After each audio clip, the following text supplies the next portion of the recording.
بلکہ قرآن کے نزول کے ساتھ ساتھ ہم جیسے جیسے قرآن کا نزول ہوتا گیا ہم حضور کے علم میں اضافے کے قائل ہوتے گئے، یہاں تک کہ جب آخری آیت نازل ہوئی تو نبی اکرم صلی اللہ علیہ وسلم کا یہ علم غیب جو ہم لکھوائیں گے، جس کا ہمارا دعویٰ ہے، وہ مکمل ہوا۔ اب ہمارے سامنے یہ نظریہ آ گیا کہ ہمارے جو مخالفین ہیں ان کے نزدیک نبی اکرم صلی اللہ علیہ وسلم کو جو کلی علم غیب عطا ہوا یہ قرآن کی آخری آیت کے ساتھ عطا ہوا۔ ادھر قرآن کی آخری آیت نازل ہوئی، ادھر نبی اکرم صلی اللہ علیہ وسلم کا یہ علم غیب جس کا ہم دعوے دار ہیں وہ مکمل ہوا۔ اب اچھا، ایک طرف تو یہ کہتے ہیں کہ نبی، چلے بات چھوڑے، بات کی اور نکل جائے گی۔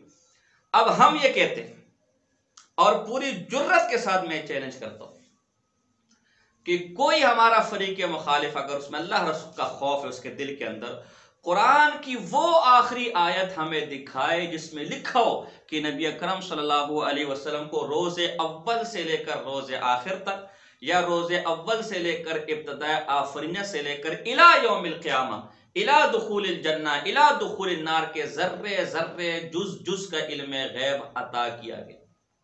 یہ بڑی اہم بات ہے گویا ان دونوں فریقوں کا، ہمارا بھی اس پر اتفاق ہے اور ان کا بھی اس پر اتفاق ہے کہ حضور علیہ السلام ہر وقت علم غیب نہیں رکھتے تھے کلی۔ حضور کے بارے میں جو نظریہ آج ہمارا ہے کہ حضور علیہ السلام کو کلی علم غیب حاصل نہیں ہوا، جس کی بنیاد پر ہمیں گستاخ کہتے ہیں، وہابی کہتے ہیں، ایک زمانے تک ان کا بھی نظریہ یہی تھا، اور حضور علیہ السلام کی آخری زندگی تک ان کا نظریہ یہی تھا کہ آج جو وہابیوں کا عقیدہ ہے نبی کے علم غیب کے بارے میں، حضور کی آخری زندگی تک یہی عقیدہ ہمارا بھی تھا۔ لیکن ہوا یہ کہ قرآن کی آخری کوئی ایسی آیت نازل ہوئی کہ جس کے ذریعے سے ہمیں معلوم ہوا کہ نبی اکرم صلی اللہ علیہ وسلم کا علم غیب مکمل ہو گیا۔ اصل میں فراڈ کیا کرنا چاہتے تھے؟ یہ فراڈ یہ کرنا چاہتے تھے کہ قرآن میں جگہ جگہ نبی اکرم صلی اللہ علیہ وسلم کی کلی علم غیب کی نفی ہے، تو اب اگر ہم آیت کوئی پیش کرتے کہ دیکھو اس میں تو نبی اکرم صلی اللہ علیہ وسلم کی کلی علم غیب کی نفی ہے، یہ لوگوں نے کیا کہنا تھا کہ اس زمانے میں تو ہم بھی قائل نہیں ہے، اس زمانے میں تو ہم بھی کہتے کہ حضور کو کلی علم غیب نہیں ہے، لہذا یہ آیت ہمارے خلاف نہیں ہے۔ لیکن یہ فراڈ خود ان کے گلے میں پڑ گیا ہے۔ وہ اس طرح کہ ان کے نزدیک قرآن کے نزول سے پہلے ہم بھی حضور کا کلی علم غیب نہیں مانتے تھے اور یہ بھی حضور کا کلی علم غیب نہیں مانتے تھے، لیکن بقول ان کے قرآن کی کوئی ایسی آخری آیت نازل ہوئی جو قرآن کی آیت بھی آخری ہے، اور اس آیت کے اندر یہ وضاحت بھی ہے کہ نبی اکرم صلی اللہ علیہ وسلم کا جو کلی علم غیب ہے یہ مکمل ہو گیا۔ اس آیت کے اندر یہ وضاحت ہے کہ نبی اکرم صلی اللہ علیہ وسلم کا یہ علم غیب کلی ہے اور یہ ہم نے دے دیا۔ اب مسئلہ آسان ہے، لمبے چوڑے اختلاف کی ضرورت نہیں ہے، لمبے چوڑے دلائل کی ضرورت نہیں ہے۔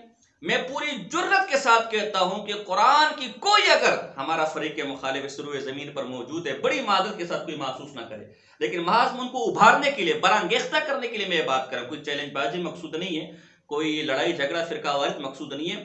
کوئی اگر یہ بات سن رہے تو قرآن کی وہ آخری آیت پیش کرے کہ جو ہو بھی قرآن کی آخری آیت اور جس میں یہ وضاحت، بات ہی ختم ہے۔ خواہ مخواہ میں لمبے چوڑے دلائل دینے کی ضرورت نہیں ہے، لمبے چوڑے بحث کرنے کی ضرورت نہیں ہے۔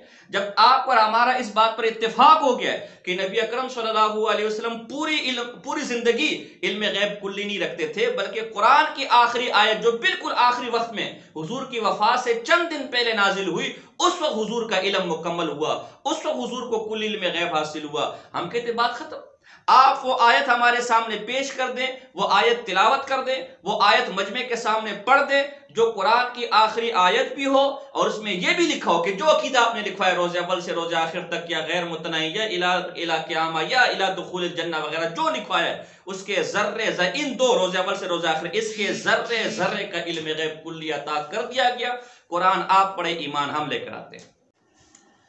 تو قصہ مختصر، کتنی آسان بات میں نے کی دی، اختلاف کو ختم کرنے کا کتنا زبردست فارمولہ میں نے بتا دیا۔ آپ قرآن کی آخری آیت پیش کریں، ہم آپ کو بتاتے ہیں قرآن کی آخری آیت کون سی ہے، آپ اس میں بتا دیں کہ اس میں حضور علیہ السلام کے کلی علم غیب کا ذکر ہم ماننے کو تیار ہے۔ ویسے تو قرآن کی آخری آیت کون سی اس میں اختلاف ہے، علامہ سیوطی رحمہ اللہ الاتقان کے اندر بڑی تفصیل کے ساتھ لکھا ہے، لیکن ہم آپ کے گھر کا حوالہ پیش کرتے ہیں کہ آپ کے حکیم الامت صاحب کی بات سے زیادہ مضبوط بات تو کوئی نہیں ہوگی۔ چنانچہ وہ سورہ بقرہ کی آیت نمبر 281 وَاتَّقُوا يَوْمًا تُرْجَعُونَ اس کے متعلق لکھتے ہیں کہ مفسرین فرماتے ہیں کہ وَاتَّقُوا يَوْمًا یہ سب سے آخری آیت ہے جو حضور صلی اللہ علیہ وسلم پر نازل ہوئی۔ اس کے بعد حضور علیہ السلام دنیا میں 21 روز تشریف فرما رہے، بعض روایات میں کہ 7 روز اور بعض میں ہے 9 دن خازن و خزائن، بلکہ بعض روایتوں میں کہ یہ آیت وفات شریف سے صرف 3 گھنٹے پہلے نازل ہوئی۔ روح المانی تفسیر نعیمی جلد نمبر 3 صفحہ نمبر 164۔ تو گویا حضور علیہ السلام کی وفات سے صرف 3 گھنٹے پہلے تک بھی آپ حضور کے لیے کل علم غیب کے قائل نہیں تھے۔ در پردہ جس مسئلے پر آج آپ ہمیں وہابی کہتے، ہمیں گستاخ کہتے، حضور کی 63 سالہ تک آپ یہ گستاخیاں کرتے رہے، آپ حضور کے علم کے منکر رہے ہیں، یہ الگ خیر مسئلہ ہے اس وقت، اور یہ آپ نے اس مناظرے میں عوام کو سمجھانا ہے کہ صبح شام یہ ہمیں حضور علیہ السلام کا اس عقیدے کو جو عقیدہ لکھوایا کاغذ پر، اس کے نہ ماننے کی وجہ سے گستاخ کہتے رہے، وہابی کہتے رہے، ہم پر تہمتیں لگاتے رہے کہ یہ حضور کو معاذ اللہ جاہل مانتے، یہ حضور کو معاذ اللہ علم مانتے، حالانکہ خود حضور کی وفات سے 3 گھنٹے تک سے پہلے بھی حضور کو یہ خود لا علم مانتے تھے۔ آپ نے وہ آیتیں بھی سے پوچھنی ہے کہ وہ آیتیں بھی آپ میرے سامنے پڑھو کہ کس قرآن میں لکھا ہے کہ حضور علیہ السلام کو وفات سے 3 گھنٹے پہلے تک یا 21 دن پہلے تک یا 7 دن پہلے تک یہ جو کلی علم غیب آپ نے لکھ کر دیے اس کا علم نہیں تھا۔ تو پھر قرآن یہ پڑھے گا اور دلیل آپ کی بنے گی، تاکہ لوگوں کو بتاؤ نا کہ ہم پر یہ الزام لگاتے ہیں کہ جی قرآن سے حضور کی لا علمی نکالتے، تو تمہیں یہ لا علمی کہاں سے پتہ چلی؟ کوئی آسمان سے وحی تو نہیں آئی نا، تم نے بھی تو قرآن سے ہی معلوم کیا ہوگا۔ تو پڑھو وہ آیت۔ اب آپ نے یہ آخری آیت ہے قرآن کی بقول آپ کے بڑوں کے، لہذا اس آیت کے اندر ہمیں ثابت کر کے دکھائے کہ حضور علیہ السلام کو کلی علم غیب دیا گیا۔ آپ حضور علیہ السلام کے اس کلی علم غیب پر قرآن سے استدلال نہیں کر سکتے، اس لیے کہ قرآن کی جس آیت کو آپ پکڑیں گے وہ تو حضور کی تکمیل سے پہلے، آپ مسئلہ سمجھے ذرا، حضور علیہ السلام کے بارے میں آپ کا دعویٰ ہے کہ جس وقت قرآن نازل ہوتا رہا اس وقت حضور کو کلی علم غیب جو میں نے لکھوائی یہ حاصل نہیں تھا۔ حضور کے وفات سے چند دن پہلے ایک آیت نازل ہوئی جس کے بعد حضور کا علم مکمل ہوا، لہذا اس آیت سے پہلے جو قرآن کے شروع کے پارے ہیں یا مکی مدنی شروع کے جو صورتیں ہیں یا حضور کی اس آخری آیت کے نازل ہونے سے پہلے جو آیتیں ہیں اس سے آپ کوئی استدلال نہیں کر سکتے، اس لیے کہ اس وقت تو آپ بھی کل علم غیب کے قائل نہیں تھے۔ جب آپ اس وقت اس کلی علم غیب کے قائل ہی نہیں تھے تو قرآن کی کسی آیت کو ہاتھ نہیں لگائیں گے۔ وَعَلَّمَكَ مَا لَمْ تَكُنْ تَعْلَمْ وہ بھی آیت آپ پڑھیں، اس وقت تو آپ کا خود یہ عقیدہ ہے کہ حضور کو یہ کلی علم غیب نہیں ملا، حضور کو یہ کلی علم غیب قرآن کی آخری آیت کے ساتھ ملا، لہذا آپ شروع والی آیتوں سے استدلال نہیں کر سکتے۔ آپ کو اور ہمارا صرف ایک مسئلے پر اختلاف ہے، میں زور دے رہا ہوں بار بار، اس مسئلے کو چھوڑنا نہیں ہے، اسی مسئلے میں اس کی ساری علمیت نکل جائے گی۔ آپ کو اور ہمارا اختلاف صرف آخری آیت پر ہے، آپ آخری آیت ثابت کریں کون سی ہے اور اسی کے اندر کلی علم غیب کا بیان ہوگا، آپ اس کو پڑھیں، ایمان لانے کو تیار ہے۔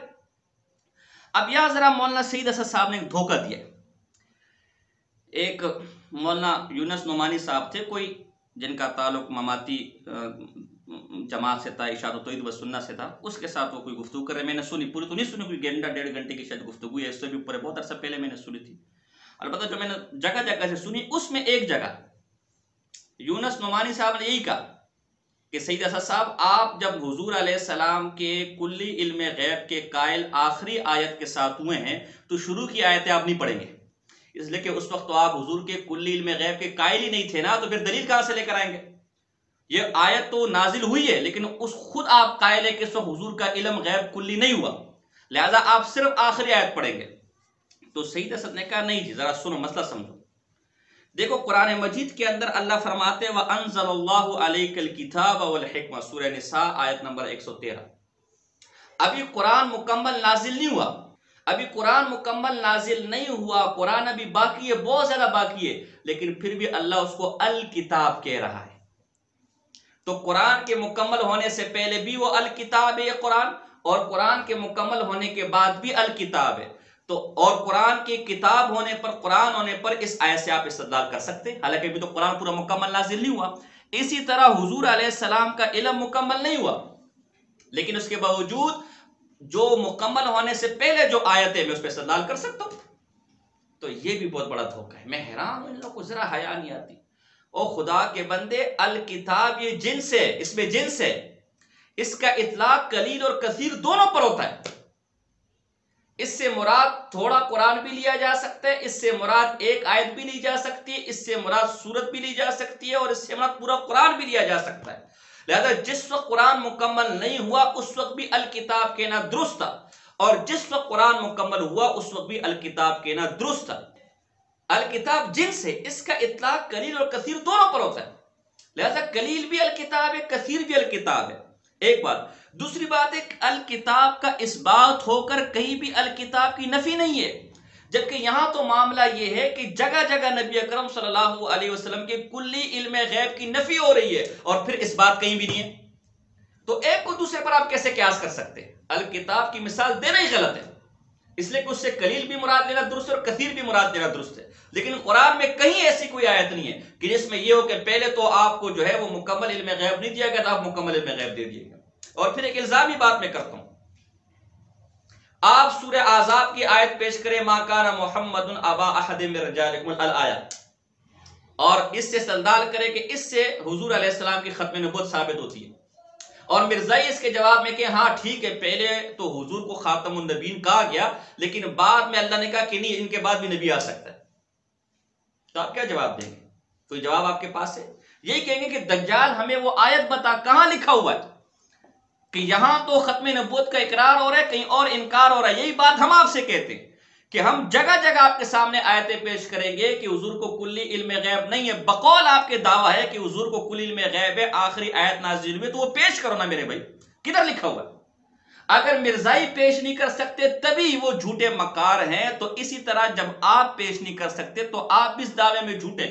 آپ تو قرآن میں تضاد ثابت کر رہے ہیں، قرآن پہلے کہہ رہے کہ آپ کو ان چیزوں کا علم نہیں، اور پھر کہتے ہیں نہیں سارا علم دے دیا گیا، تو کدھر ہے؟ اگر دیا تو کہیں لکھا ہوگا نا، ہمیں بتایا جائے۔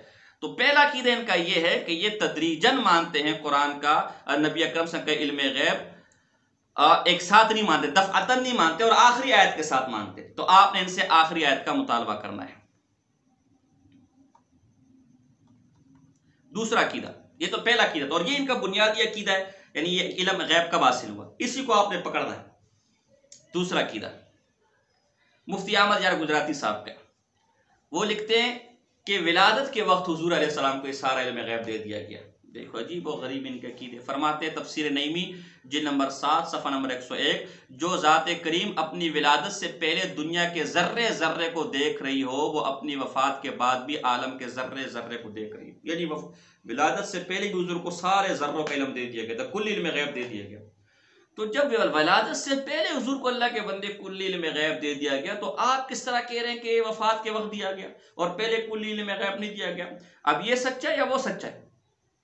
غلام رسول سعیدی نے کہا کہ نہیں جی، اس میں تطبیق یوں ہے، آگے نعیم الدین مراد آبادی صاحب کی بات آئے گی، اس میں وہ تطبیق کرتے ہیں کہ دراصل سے مراد یہ کہ پہلے آپ کو اجمالی علم غیب دیا گیا تھا ولادت کے وقت یا معراج والی رات، اور پھر تدریجن آپ کو تفصیلی علم دیتے رہے یہاں تک کہ قرآن مکمل ہو گیا۔ یہ دعویٰ بلا دلیل ہے، کہیں قرآن و حدیث میں یہ نہیں لکھا ہو کہ پہلے ہم نے آپ کو اجمالی علم مکمل کلی دے دیا تھا، اور پھر میں نے اس اجمال کی ہر تفصیل آپ پر نازل کی، اور اس طرح کل علم غیب کا مکمل ہو گیا۔ دوسرا مفتی احمد یار گجراتی صاحب کی عبارت دیکھیں، وہاں ہے کہ ذرے ذرے کا، یہ ذرہ ذرہ ہوتا ہی تفصیل کے لیے میرے بھائی، کہتے ہیں اس کتاب کا لفظ مجھے معلوم ہے، اس علاقے کا چپا چپا مجھے معلوم ہے، مطلب یہ کہ تفصیلی علم جانتا ہوں، ہر گوشے کو جانتا ہوں، ہر کونے کو جانتا ہوں۔ تو یہاں اس باطل تعویل کا رد خود مفتی احمد یار گجراتی نے ذرہ ذرہ کا، ایک تو دعویٰ بلا دلیل ہے جو تطبیق کیے، ہم اصول میں بیان کر چکے ہیں کہ عقیدے کا معاملہ ہے، جو چیز بھی بات ہوگی دلیل، اور دلیل بھی قطعی، ایک تو قطعی دلیل اس پر کوئی نہیں ہے، دوسری بات ہے کہ خود وضاحت آ گئی کہ ذرے ذرے کا تفصیلی علم دیا گیا تھا۔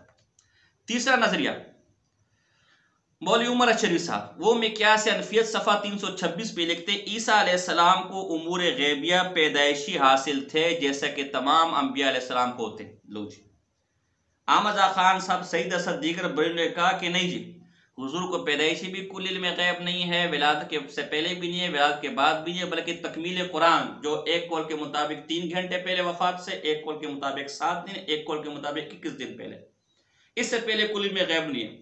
مفتی احمد یار گجراتی آگے وہ کہتے ہیں ولادت سے پہلے حاصل ہے، مولوی عمر شریف آگے وہ کہتے ہیں نہیں جی پیدائش کے وقت سارا کل علم غیب دے دیا جاتا ہے۔ اب جب یہ کل علم غیب پیدائش کے وقت دے دیا گیا، ولادت سے پہلے دے دیا گیا، تو جو قرآن جگہ جگہ اس کی نفی کرے اس کل علم غیب کی، تو کیا قرآن جھوٹ بول رہا ہے معاذ اللہ؟ تو اب آپ نے پکڑ کرنی ہے کہ ان میں سچا کون ہے، میں بتاؤ دلیل کس کے ساتھ ہے؟ ایک کو سچا مانو گے تو دوسرے کو کافر جھوٹا ماننا پڑے گا، دوسرے کو کافر جھوٹا مانے گا تو آپ کی مرضی ہے، میں سے جس کو آپ سچا جس کو جھوٹا مانے۔ چوتھا نظریہ، یہ مفتی نعیم الدین آبادی صاحب کا نظریہ، ان کے نزدیک معراج والی رات حضور علیہ السلام کو یہ کل علم غیب دیا گیا، نہ ولادت سے پہلے، نہ ولادت کے وقت، نہ وفات کے وقت، آخری آیت کے وقت، بلکہ معراج ہے، جتنے منہ اتنی باتیں۔ چونکہ عقیدے کی بنیاد قرآن و حدیث نہیں ہے، ہر ایک اپنا مذہب اپنا پیٹ ہے، جس ٹائم جو طبیعت ہوئی لکھ لیا۔ الکلمۃ العلیٰ صفحہ نمبر 25، سرور اکرم صلی اللہ علیہ وسلم فرماتے ہیں کہ شب معراج میں مجھ سے میرے پروردگار تبارک و تعالی نے کچھ دریافت فرمایا، میں جواب نہ دے سکا ہیں۔ تو مولوی عمر اچھروی اور مفتی احمد یار گجراتی تو کہتے ہیں کہ پیدائش کے وقت یا پیدائش سے پہلے ذرے ذرے کا علم دے دیا گیا، تو جب اللہ نے پوچھا تو کیسے جواب نہیں دے سکے؟ اگر یہ بات درست ہے تو مولوی عمر اچھروی اور احمد یار گجراتی نے جھوٹ بولا، جو کہتے ہیں کہ ذرے ذرے کا علم تھا، ذرے ذرے کو دیکھ لیتے۔ تو اس نے اپنا دست قدرت میرے دونوں شانوں کے درمیان بے کیف و تحدید رکھا، کیونکہ حق سبحانہ و تعالی جوارے سے منزہ اور پاک ہے۔ پھر تحدید و تکثیف کیسی یا تکیف کیسی؟ پھر حضرت صلی اللہ علیہ وسلم فرماتے ہیں کہ میں نے اس کی سردی اپنے سینے میں پائی، پس مجھے اولین و آخرین کے علوم عطا فرمائے۔ اب دیکھو وہ معراج والی رات اولین و آخرین کے علوم عطا فرمائے، یعنی کل علم غیب، استعمال کا کل علم غیب ہوتا ہے۔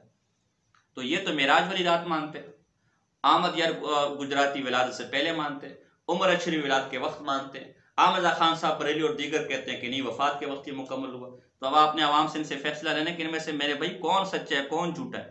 اسی طرح الکلمۃ العلیٰ صفحہ 51 پر فرماتے کہ لکھتے ہیں حضرت صلی اللہ علیہ وسلم نے فرمایا کہ شب معراج میرے حلق میں ایک قطرہ ٹپکایا گیا، اس کے فیضان سے مجھے ما کان و ما یکون کا علم حاصل ہو گیا، اور ما کان و ما یکون سے لوگ کل علم غیب مراد لیتے ہیں۔ تو دیکھو یہاں پر بھی وہی بات ہے۔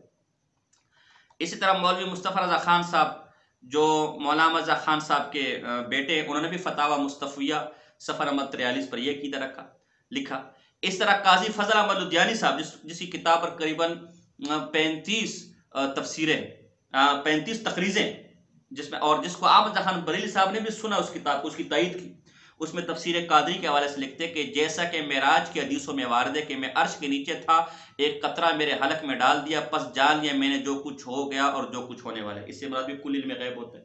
تو یہ ایک اور نظریہ آ گیا ہمارے سامنے کہ یہ معراج والی رات۔ تو اگر معراج والی رات دیا گیا تو جو اور کہہ رہے ہیں کہ ولادت سے پہلے، ولادت کے وقت یا آخر میں، سب جھوٹے سب کوڑے ہو گئے، تو آپ نے گرفت کرنی ہے۔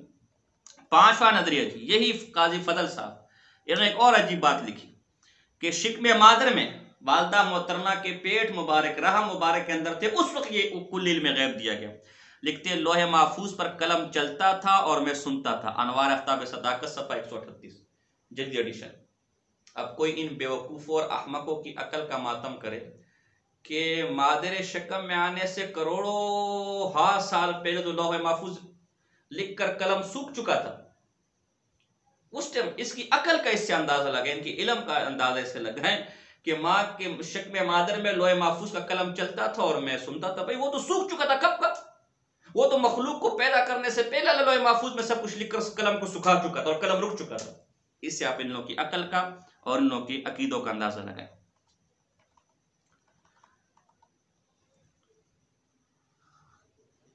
تو یہ چند عقیدے آپ کے سامنے آئے کہ نبی اکرم صلی اللہ علیہ وسلم کو ولادت سے پہلے علم غیب کلی دیا گیا، ایک کہ ولادت کے وقت دیا گیا، ایک کہ شکم مادر میں دیا گیا، ایک کہ معراج والی رات دیا گیا، اور ایک ہے کہ تدریجاً قرآن کے نزول کے ساتھ دیا گیا۔ آج کل کے مناظرین یہی لکھواتے ہیں عقیدہ۔ تو آپ نے اس پر گرفت کرنے کا طریقہ بھی میں نے بتا دیا، یہ جو پانچواں تدریجاً والا، اور اس کو پکڑ کے باقی چاروں پر گرفت کرنی ہے، باقی چاروں کا جھوٹا ہونا لکھوانا ہے، باقی چاروں کا غلط ہونا لکھوانا ہے، اور باقی چاروں کے غلط ہونے پر دلائل کا مطالبہ بھی کرنا ہے، ان کو کیسے رد کرنا ہے۔ یہ ساری باتیں آپ نے کرنی ہے۔ اب اگلا موضوع، اور اس بات کو نہیں چھوڑنا کہ اگر تکمیل قرآن کے ساتھ حضور کا علم غیب مکمل ہوا تو تکمیل قرآن سے کلی علم غیب کی نفی کیوں مانتے ہو، کلی علم غیب کا انکار کیوں کرتے ہو، اس کی نفی پر دلائل دو۔ تو دلائل بھی ان سے لے رہے آپ نے، وہی آپ کے دلائل ہوں گے۔ اور یہ کہ آخری آیت ہمارے سامنے پڑھ کر سنانی ہے، بس آپ کا ہمارا کوئی اختلاف نہیں، وہ چھوڑنا نہیں آپ نے کسی طرح بھی ان کو۔ اب اگلا مسئلہ، ظاہر ہے جو بھی مسئلہ لکھوایا جائے گا میدان مناظرہ کے اندر اس کا حکم بھی تو لکھوایا جائے گا نا، بھائی اس کا حکم کیا ہے، حکم ہی تو اس سے تو مسئلے کی نوعیت واضح ہوگی نا۔ اگر آپ بھی حق پر ہے میں بھی حق پر ہے کسی مسئلے پر، آپ بھی ٹھیک ہے میں بھی ٹھیک ہے، تو پھر اختلاف کس بات کا ہے؟ اختلاف تو اسی بات پہ ہوا نا کہ آپ مجھے غلط کہہ رہے خود کو صحیح کہہ رہے، تو اس لیے اب اس کا حکم کیا ہے کہ جو آپ کے اس عقیدے کا خود ساختہ جو بھی لکھوایا اس نے، کیونکہ عقیدہ ایک نہیں ہے نا، کئی عقیدے، اس لیے میں کسی خاص ایک عقیدے کو نہیں لے رہا، جو بھی آپ نے کاغذ پر عقیدہ لکھوایا ہے اس کے منکر کا حکم واضح کرے کیا ہے۔ تو میں نے پہلے کہا میرے بھائی چونکہ بنیاد قرآن و حدیث پر نہیں ہے، لہذا یہاں پر بھی عجیب عجیب شگوفے کھلیں گے۔ اب آپ دیکھتے جائیں، پہلا حکم جو خان صاحب بریلوی کا ہے اور خالص الاعتقاد صفحہ نمبر 62 پہ لکھا ہوا ہے، تفصیل لمبی عبارت ہے میں اس کو پڑھنا نہیں چاہتا وقت کم ہے، اس پہ لکھا ہے کہ جو اس کلی علم غیب کا منکر ہے ہم اس پر کوئی فتویٰ نہیں لگاتے، ہم اس کو کافر نہیں مانتے۔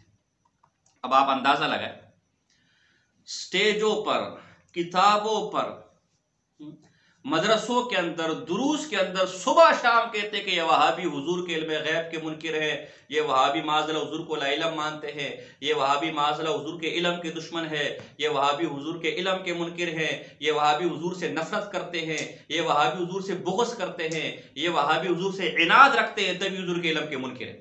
اور جب فتویٰ لگانے کی بات آئی، حکم بیان کرنے کی بات آئی، تو کہتے ہیں کہ جی ہمارا تو کوئی فتویٰ نہیں ہے۔ اس کا مطلب ہے کہ حضور سے بغض رکھنے والا، حضور سے عناد کرنے والا، حضور کے علم کے منکر، وہ آپ کے نزدیک مسلمان ہے، مومن ہے، پکا مومن ہے۔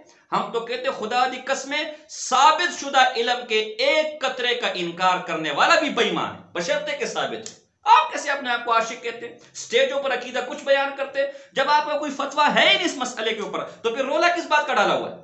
پھر اختلاف کس بات کا ڈالا ہوا ہے؟ پورے کاٹن اور پوری الماریوں کی کتابیں کس بات پر لکھی ہوئی ہیں جب کوئی فتویٰ ہی نہیں ہے آپ کا؟ اگر ہم اس میں غیب کے منکر ہیں کلی کے، آپ کا کوئی فتویٰ نہیں ہے، تو پھر کتابیں لکھنے کی ضرورت کیا ہے؟ پھر ہمیں تانے کیوں مارتے میرے بھائی؟ اس مسئلے میں تو آپ ہمارے بھائی ہیں، ہم ایک طرف کفر کے فتوے اور ایک طرف کہتے جی ہمارا تو کوئی فتویٰ اس کے اوپر نہیں ہے۔ عجیب منافقانہ رویہ ان کا۔ اور تو چھوڑے، میں ابھی آپ کے سامنے عبارت پڑھتا ہوں، بدبختی کی انتہا دیکھیں کہ ان کا مولوی لکھتا ہے کہ اگر کوئی وہابی ضد اور عناد میں بھی اس کا انکار کرتا ہے ہمارا اس پر بھی کوئی فتویٰ نہیں ہے معاذ اللہ۔ ان کی کتاب ہے محمود احمد رضوی کی بصیرت، حصہ اول، صفحہ نمبر 267، مکتبہ رضوان لاہور، جس تفصیل سے ہم حضور سید دو عالم صلی اللہ علیہ وسلم کے لیے علم غیب ثابت کرتے ہیں، یہ ہمارا قول مختار ہے، نہ ضروریات دین سے اور نہ ضروریات مذہب سے، بلکہ باب فضائل سے۔ اور جو لوگ حضور اکرم صلی اللہ علیہ وسلم کو بغض و عناد کی بنا پر اس تفصیل سے حضور کے لیے علم ما کان و ما یکون کا اس بات نہیں کرتے، ہم ان کو کافر و گمراہ تو درکنار فاسق بھی نہیں کہتے۔ سٹیج پر صبح شام گالیاں، مدرسوں میں صبح شام گالیاں، کتابوں میں صبح شام گالیاں، اور اب لکھ کر دے رہے ہیں کہ جو حضور کے بغض اور عناد میں حضور کی اس فضیلت کا انکار کرتا ہے ہم اس کو بھی کافر نہیں کہتے۔ میں کہتا ہوں تف ہے ایسے عاشقوں پر، خدا دی قسمیں ہمیں کوئی پتہ چل جائے کہ حضور کی فضیلت کا کوئی انکار بغض اور عناد کی بنیاد پر کر رہا ہے، ہم کہتے ہیں پکا کافر ہے تو۔ امام مالک رحمہ اللہ کا عقیدہ اور فتویٰ ہمارا نظریہ ہے کہ کوئی مدینے کی مٹی کو کہے کہ مجھے اس سے خوشبو نہیں آتی، جو کوئی کدو کے بارے میں کہ کدو شریف لوکی شریف مجھے پسند نہیں، اس کا سر قلم کر دو، تلوار سے اتار دو، اس لیے کہ وہ میرے نبی کے مدینے کی خوشبو، مٹی کی خوشبو کے بارے میں کہہ رہے ہیں مجھے وہاں سے خوشبو نہیں آتی، وہ میرے نبی کی پسندیدہ خوراک کے بارے میں کہہ رہے ہیں مجھے پسند نہیں، وہ کیسے مسلمان ہو سکتا ہے؟ ہمارا عقیدہ تو یہ تھا۔ حضرت مولانا منظور نعمانی صاحب رحمہ اللہ فرماتے ایک جگہ حشمت علی ندوی صاحب سے مناظرے کے وقت کہ جو جان مانگو تو جان دیں گے، جو مال مانگو تو مال دیں گے، لیکن یہ نہیں ہو سکے گا کہ نبی کا جاہ و جلال دے دے۔ ہم تو کہتے ہیں کہ جو بغض اور عناد کی بنیاد پر حضور علیہ السلام کی فضیلت تو بہت دور، مدینے کی فضیلت کا منکر ہو، حضور کے بغض کی وجہ سے حضور تو بہت دور حضور کے صحابہ کی فضیلت کا منکر ہو، بلکہ حضور کی طرف نسبت کرتے ہوئے کوئی بھی چیز ہو اور حضور کے بغض اور عناد میں اس کی فضیلت کا منکر ہو، ہمارے نزدیک وہ بھی بے ایمان اور کافر ہے۔ اور یہ وہ لوگ ہیں کہ جو صبح شام اپنے آپ کو عاشق رسول کہتے ہیں، جو صبح شام عشق کا دم بھرتے ہیں، اور آج جب میدان مناظرہ کی بات آئی، آج جب گفتگو کی بات آئی، آج جب علم کے میدان میں اس چیز کو ثابت کرنے کی بات آئی، تو کتنا گندا اور غلیظ عقیدہ سامنے آیا کہ کوئی حضور کی فضیلت بغض اور عناد میں اس کا انکار کرے۔ ہم اسے کافر تو دور فاسق بھی نہیں کہتے، اس کا مطلب ہے جو حضور کے بغض کی وجہ سے حضور کے نور کا انکار کرے وہ آپ کا بھائی ہے. لعنت ہو ایسے عقیدے پر. جو حضور کے بغض کی وجہ سے مدینے کے مدینہ ہونے کا منکر وہ آپ کا بھائی ہے. جو حضور کے بغض کی وجہ سے آپ کے فضائل و کمالات کا منکر ہے وہ آپ کا بھائی ہے. جو حضور کے بغض کی وجہ سے شمائل کی کتابوں کو جلا دے, حدیثوں کی کتابوں کو جلا دے, کیونکہ معاذ اللہ اس میں حضور کے فضائل ہے, آپ کے نزدیک کو کافر تو دور فاسق بھی نہیں ہے. لعنت ہو ایسے عقیدے پر. یہ ان کا عقیدہ. عاشق یہ ہوتا ہے, آج تیرے پیر کی کوئی فضیلت کا انکار کرے بغض کی وجہ سے اس کا گریبان پکڑے گا. آج تیرے استاذ کے خلاف کوئی بات کرے بغض کی وجہ سے تو اس کا گریبان پکڑے گا. لیکن حضور کی ناموس کی بات آئی تو کہتا ہے کوئی بغض اور اناد کی وجہ سے بھی حضور کی فضیلت کا منکر ہم اس کو کافر نہیں کہتے, کافر تو دور فاسق بھی نہیں کہتے. تو ہے تمہارے عقیدے پر. یہ چیزیں لوگوں کے سامنے لے کر آؤ کہ تمہیں لوگوں نے پھدو خان بنایا ہوا تھا, تمہیں لوگوں نے بیوقوف بنایا ہوا تھا. آج تک تمہیں سمجھاتے رہے کہ اس کلی علم غیب میں حضور کی ساری فضیلت ہے. اس کلی علم غیب جیسی کوئی فضیلت نہیں ہے. ہم وہابیوں کے ساتھ نہیں بیٹھ سکتے, ہم وہابیوں کے منکر ہیں, ہم وہابیوں کو کافر کہتے ہیں, ہم وہابیوں کو گمراہ کہتے ہیں, کیونکہ وہ حضور کے علم کے منکر ہیں, کیونکہ معاذ اللہ حضور کو لا علم مانتے ہیں, کیونکہ معاذ اللہ حضور کو جاہل مانتے ہیں معاذ اللہ. اور آج اقرار کر رہے ہیں کہ کوئی حضور کو لا علمی کی وجہ سے نہیں, کسی دلیل کی وجہ سے نہیں, حضور کے بغض میں, حضور کی دشمنی میں اگر کوئی اس کا انکار کرے تو وہ بھی ہمارا بھائی, وہ بھی مسلمان ہے, ہم اس کو بھی کچھ نہیں کہتے. یہ ان کا عقیدہ ہے, یہ ان کا نظریہ. عوام کے سامنے ایسی چیزیں لے کر ہے. لعنت ہو اس عقیدے پر اور اللہ کی پناہ ہو اس عقیدے سے.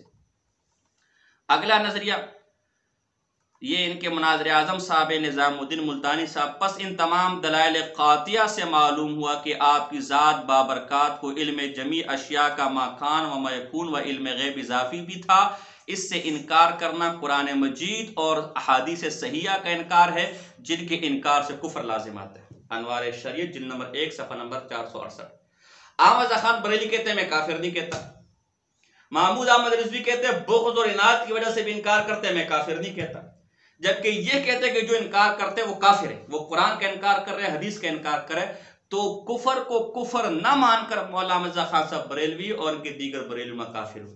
ایک طرف کہتے ہیں ہم اس کو عقائد قطعیہ میں سے نہیں مانتے, ایک طرف کہتے ہیں کہ فضائل میں سے نہیں مانتے, اور دوسری طرف اس کا انکار کرنے والوں کو کافر بھی کہتے ہو. کفر تو عقائد قطعیہ کا انکار, ان کا بہت بڑا دھوکہ ہے. یہ کہتے ہیں جی ہم ظنی احادیث پیش کریں گے اس لیے کہ ہم اس مسئلے کو عقائد میں سے نہیں مانتے. تو جب عقائد میں سے نہیں مانتے تو پھر آج انکار کرنے پر کفر کا فتویٰ کیوں لگا رہے ہو؟ پتہ چلا تمہارا نزدیک عقیدہ قطعیہ ہے اور اس کا منکر کافر ہے, لہذا آپ نے اس پر پکڑ کرنی ہے. اگر یہ فتویٰ صحیح ہے تو وہ گئے, اگر ان کا فتویٰ صحیح تو یہ گیا. جو آپ کی مرضی ہو, جس کو آپ نے رسید کرنا ہے جہاں وہ آپ کی مرضی. اب اگلا مسئلہ, عجیب ایک عبارت ایک اور سن لیں. منظور احمد فیضی صاحب ان کے بڑے عالم ہے جو دعوت اسلامی میں شیخ الحدیث بھی رہ چکے تھے. ان کی کتاب ہے نظریات صحابہ صفحہ 19. اس میں لکھتے ہیں اب جو لوگ حضور صلی اللہ علیہ وسلم کو مخلوق کے کسی ذرے سے بے علم اور بے خبر جانتے ہیں وہ فاروق اعظم کے دشمن اور گستاخ ہیں اور نظریہ فاروقی کے منکر ہو کر بے دین ہیں. آگے اس پر میں بات کروں گا. جو حضور کو کسی بھی ذرے سے بے خبر جانتے ہیں وہ نظریہ فاروقی کے بھی منکر ہیں, گستاخ بھی ہیں, بے دین یعنی کافر بھی ہیں. مولانا عمر اچھری صاحب مقیاس حنفیت صفحہ نمبر 299 پہ لکھتے ہیں اگر کسی نے بالفرض نبی علیہ السلام کو کچھ وقت کے لیے معاذ اللہ اس خبر سے بے علم سمجھا تو اس اعتقاد کی بنا پر اتنی دیر منکر نبوت رہے گا. مقیاس حنفیت صفحہ نمبر 299. کچھ دیر کے لیے بھی حضور علیہ السلام کو اگر کسی بات سے بے خبر مانا تو وہ حضور کی نبوت کا منکر ہوگا. اب آپ نے پکڑ لینا ہے وہ شروع میں جو ہم نے عقیدہ بیان کیا تھا کہ مولانا سید اسد صاحب, عرفان قادری صاحب, پروفیسر عرفان صاحب اور جناب جی مولانا مرزا خان صاحب بریلوی صاحب اور آج کل کے جو بریلی مناظرین ہیں وہ لکھواتے کہ ہم حضور علیہ السلام کو شروع سے عالم الغیب نہیں مانتے ہیں, ہم تو ان کو کئی ذروں سے اور کئی جزیات سے لا علم مانتے ہیں, بلکہ حضور کا جو کلی علم غیب ہے یہ وفات سے چند دن پہلے یا وفات سے چند گھنٹے پہلے آپ کو حاصل ہوا. تو اس کا مطلب ہے کہ آپ بھی کئی چیزوں سے حضور علیہ السلام کو بے خبر مانتے تھے وفات سے. قرآن کی آخری آیت نازل ہونے سے پہلے کئی چیزوں سے, کئی ذروں سے, کئی جزیات سے بے خبر اور لا علم مانتے تھے. اور مولوی عمر اچھروی کہتا ہے کہ ایسا شخص جو ایک ذرے سے بھی حضور علیہ السلام کو لا علم مانے, جو ایک بات سے بھی حضور علیہ السلام کو لا علم مانے وہ حضور کی نبوت کا منکر ہے. تو جو نبوت کا منکر ہے وہ پکا کافر ہے. تو بتائیے ہم فتویٰ نہیں لگا رہے، مسئلہ آپ نے حل کرنا ہے۔ آپ کے بڑے کہتے ہیں کہ آخری آیت نازل ہونے سے پہلے حضور ذرے ذرے کا علم نہیں جانتے تھے، کئی باتوں سے لا علم تھے، تو آپ کے مولانا صاحب کہتے ہیں کہ جو ایسا کہ وہ پکا کافر اور بے دین اور بے ایمان ہے، تو آپ کے بڑوں پر فتویٰ تو انہوں نے لگا لیا، ہمیں کیا ضرورت ہے۔ اسی طرح مولانا عمر اچھروی، مولوی عمر اچھروی مقیاس انفیت صفحہ نمبر 334 پہ لکھتے کہ علوم خمسہ جو سورہ لقمان کے آخر میں، ان کا منکر، کیا منکرین علوم خمسہ کو ان مقتولین کفار سے بدتر نہ کہا جائے؟ میرے خیال میں یہ کہنا بجا ہوگا، زیادتی نہیں۔ آگے لکھتے کہ تم نبی صلی اللہ علیہ وسلم کے واسطے علوم خمسہ کے قائل ہوگے فبیہا، ورنہ فرقہ مرزائیہ میں شامل ہوگے۔ مقیاس انفیت صفحہ نمبر 335۔ گویا جو حضور کے کلی علم غیب کا منکر ہے اور علوم خمسہ کا منکر ہے، جیسے جس پر پوری امت کا اجماع ہے کہ حضور کو یہ 5 علوم کا کلی علم نہیں دیا گیا تھا، اس کا منکر و معاذ اللہ مرزائی بھی ہے اور معاذ اللہ مشرکین مکہ کی طرح بھی ہے۔ استغفر اللہ۔ یہ آگیا ایک طرف کہتے جی یہ تو ہمارا قطعی عقیدہ نہیں ہے، ہم تو اس بنیاد پر کسی کو بھی کافر فاسق، تو ایک ضمنی مسئلہ ہے، اور ایک طرف ان کے فتوے دیکھیں کس قسم کے فتوے معاذ اللہ۔ اسی طرح الیاس قادری دعوت اسلامی کے بڑے، ان کا عقیدہ ہے رسائل عطاریہ حصہ دوم صفحہ نمبر 251، بہرحال اللہ عز و جل نے انبیاء علیہ السلام کو علم غیب سے نوازا ہے، اور یقیناً علم غیب انبیاء کا انکار قرآن کریم کی متعدد آیات مبارکہ کا انکار ہے۔ تو ظاہر سی بات ہے، قرآن کی ایک نہیں متعدد، تو کیا ایک بلکہ ایک کیا آدھی بلکہ آدھی کیا ایک لفظ کا منکر بھی کافر ہے۔ تو آپ کے اس بڑے کی نزدیک گویا حضور کے کل علم غیب کا منکر کافر ہے، یہ آپ کے بڑوں کا عقیدہ ہے۔ اسی طرح آج دھوکہ دیتے، یہ بہت بڑا دھوکہ ہے، آگے یہ حوالے بھی اور ایک اور زبردست کام کا حوالہ میں آپ کے سامنے پیش کر رہا ہوں۔ آج جب آپ ان سے مطالبہ کریں گے علم غیب پر قطعی دلیل پیش کرو، قطعی ثبوت، قطعی دلالت دلیل پیش کرو، کہیں گے جی ہم اس کو عقائد قطعیہ میں سے نہیں مانتے، ہم تو ظنیہ میں سے مانتے ہیں۔ حالانکہ ہم پیچھے حوالے دے چکے کہ جب ظنیہ سے مانتے تو پھر انکار پر کفر کا فتویٰ کیوں لگاتے ہو؟ اب میں آپ کو حوالہ دے رہا ہوں کہ یہ اس عقیدے کو ضروریات دین میں سے مانتے ہیں معاذ اللہ۔ فتاوی شارح بخاری جلد نمبر 1 صفحہ نمبر 571، ایسا شخص وہابی، گستاخ رسول، کافر و مرتد ہے، مسلمان نہیں۔ رسولوں کے لیے علم غیب ماننا ضروریات دین میں سے ہے، اس کا انکار کفر ہے۔ جو شخص رسول کے علم غیب کا انکار کرتا ہے وہ رسول کے علم کو گھٹاتا ہے، ان کی تنقیص شان کرتا ہے، اس سے نہ سلام جائز نہ اس کے سلام کا جواب دینا جائز۔ آپ کے مولوی تو کہتے ہیں کہ بغض اور اناد کی بنیاد پر بھی انکار کرتے ہیں، ہم فتوے نہیں لگاتے، یہ کہتے ہیں کہ ضروریات دین کا میں سے شامل ہے، لہذا اس کا انکار کرنے والا کافر ہے۔ تو ایک تو آپ کا مولوی گیا کام سے، اور دوسرا آپ کا یہ دھوکہ بھی واضح ہو گیا کہ جی ہم تو اس کو عقائد قطعیہ میں سے نہیں مانتے۔ عقائد قطعیہ کیا، آپ ضروریات دین میں سے اس کو مانتے، جیسے اللہ کا منکر کافر ہے، قرآن کا منکر کافر ہے، رسول اللہ صلی اللہ علیہ وسلم کی نبوت کا منکر کافر ہے، اور یہ ضروریات دین میں سے۔ اسی طرح آپ کے نزدیک حضور کے لیے یہ کل علم غیب ماننا بھی ضروریات دین میں سے۔ اس طرح آگے چلیے، مظہر اعلیٰ حضرت مولانا حشمت علی رضوی صاحب، وہ فتاوی حشمتیہ صفحہ نمبر 394 395 پہ لکھتے کہ حضور کے علم غیب کا منکر کافر مرتد ہے۔ جو شخص کہتا ہے کہ حضور صلی اللہ علیہ وسلم کو علم غیب نہیں تھا، وہ اللہ عز و جل کو جھٹلا رہا ہے، حضور اقدس صلی اللہ علیہ وسلم کی نبوت و رسالت کی تکذیب کر رہا ہے، لہذا بحکم شریعت مطہرہ شخص مذکور فی السؤال قطعاً کافر، مرتد، ملحد، منافق، زندیق ہے۔ ایسے شخص کو اس کے حالات مذکورہ پر مطلع ہوتے ہوئے نماز میں امام بنانا حرام بلکہ کفر ہے، اس سے اپنے بچوں کو تعلیم دلوانا حرام ہے، اس کے ساتھ کھانا پینا بیٹھنا حرام ہے، اس کے ساتھ بیاہ شادی کے تعلقات قائم کرنا حرام ہے، وہ راستے میں گلی میں ملے تو اس کو سلام کرنا حرام ہے، بیمار پڑے تو اس کو دیکھنے جانا حرام ہے، وہ مر جائے تو اس کے جنازے میں حاضر ہونا حرام ہے۔ اور اس طرح مفتی فیض احمد اویسی فتاوی اویسیہ صفحہ نمبر 60 پہ لکھتے علم غیب کے انکار پر ربانی فتویٰ، حضور علیہ السلام نے منافقوں کو اپنے علم غیب کا کہا تو وہ انکار کر گئے، اللہ نے فرمایا تم اے منافقو کافر ہو گئے۔ تو اب یہ دیکھیں، آپ کہتے کہ ہم تو ضروریات دین میں سے نہیں مانتے، ہم قطعی نہیں مانتے، ہم تو کسی کو کافر نہیں کہتے، جبکہ آپ کے مولانا کہتے ہیں کہ رسول کے علم غیب کا انکار کرنے والا کافر، مرتد، منافق، بلکہ اللہ نے اس کو کافر کہا۔ لہذا ایک تو آپ کے خان صاحب اور بڑے جو اس عقیدے کی بنیاد پر کسی کو کافر نہیں کہتے وہ بھی کافر ہو گئے، یہ جو اگر آپ نے بھی ایسا عقیدہ لکھوایا تو آپ بھی کافر ہو گئے۔ یہ آپ نے حکم اس کے سامنے پڑھنے نہیں ہے، یہ بھی ذرا مسئلہ یاد رکھیں۔ میں نے کہا یہ آپ کی معلومات کے لیے، حکم تو وہ لکھ کر دے گا جس سے آپ مناظرہ کر رہے ہیں، اس سے آپ نے حکم لکھوانا ہے پہلے کہ بھائی آپ اس کے منکر کا حکم لکھ کر دو، کیا ہے، آیا کافر ہے، آیا فاسق ہے، آیا فاجر ہے، کیا ہے. تو اگر کافر لکھ کر دے کہ جس کا منکر کافر ہے، تو آپ نے ان مولویوں کو لے کر آنا کہ جو اس بنیاد پر کافر نہیں کہتے، وہ کب یہ کافر ہو گئے کہ نہیں ہو گئے. اور تو اپنے مسلک کا ترجمان ہے یا مسلک کو گڑھنے والا ہے، تیرے بڑے کچھ لکھ رہے، تو کچھ لکھ رہے، اپنا نظریہ مت پیش کر. اور اگر وہ کہتے کہ جی کافر ہے تو جو کافر نہیں کہتے ان کو پیش کرنا ہے، اور اگر کہتا ہے کہ کافر نہیں ہے تو یہ جو کافر کہہ رہے ان کو اس کے خلاف پیش کرنا ہے کہ تو نے جو حکم لکھا ہے اس کے مطابق تو اپنے مولویوں کے فتووں سے کافر ہے. تو پہلے اپنا ایمان ثابت کر، پھر رسول اللہ صلی اللہ علیہ وسلم پر بات بھی کر لیں گے. رسول اللہ صلی اللہ علیہ وسلم پر بات تو مسلمان کرے گا نا. ایک آدمی اپنے گھر سے اسلام سے خارج ہو جائے، اس کو رسول اللہ صلی اللہ علیہ وسلم سے کیا لینا دینا، وہ پہلے مسلمان تو ہو جائے. تو یہ حوالے میں اس لیے نوٹ کروا رہا ہوں، آپ جو بھی وہ عقیدہ لکھوا کر دے گا آپ نے ان حوالوں کے مطابق اس سے بات کرنی ہے. اسی طرح اشرف سیالوی صاحب، انہوں نے ایک اور حکم بیان کیا کہ اس حضور علیہ السلام کے علم غیب کا انکار کرنے والا معتزلی بدتر منافق ہے، معتزلیوں سے بدتر اور منافق ہے. چنانچہ لکھتے گلشن توحید اور رسالت جلد دوم صفحہ نمبر 367، الغرض صرف انبیاء و رسل کے لیے نہیں بلکہ اکابرین امت نے معتزلہ کے نظریے و عقیدے کے برعکس اولیاء کرام میں بھی علم غیب تسلیم فرمایا ہے. آگے لکھتے ہیں یہ شرک و کفر کے ستون نہیں بلکہ ایمان و ایقان کے عمود و ستون ہے، اور جو انبیاء علیہ السلام میں تسلیم نہ کرے وہ معتزلہ سے بھی بدتر ہے، اور جو اولیاء کرام میں تسلیم نہ کرے وہ سنی نہیں بلکہ معتزلی ہے، اور اگر باطل میں معتزلی ہونے کے باوجود بظاہر سنی ہونے کا دعویٰ کرے تو منافق بھی ہے. اب قصہ مختصر، یہ چند میں نے آپ کے سامنے جو ہے وہ عقیدے پیش کیے ان کے کہ یہ عقیدہ کہ یہ جو علم غیب مکمل کب ہوا، جو بھی لکھوائے اس پر گرفت کرنے کا طریقہ، اور اس کے بعد اس کا حکم کیا ہے. تو جو حکم یہ لکھوائے پھر آپ نے ان کی کتابوں سے جو دوسرا حکم ہے اس پر آپ نے پر گرفت کرنی. اور تیسری بات یہ جو دھوکہ دیتے ہیں کہ ہم تو حضور کے لیے علم غیب ظنی درجے میں مانتے ہیں، ہم تو عقیدے اور عقیدے قطعیہ مانتے نہیں، لہذا ہم سے دلائل قطعیہ کا مطالبہ بھی نہ کرو.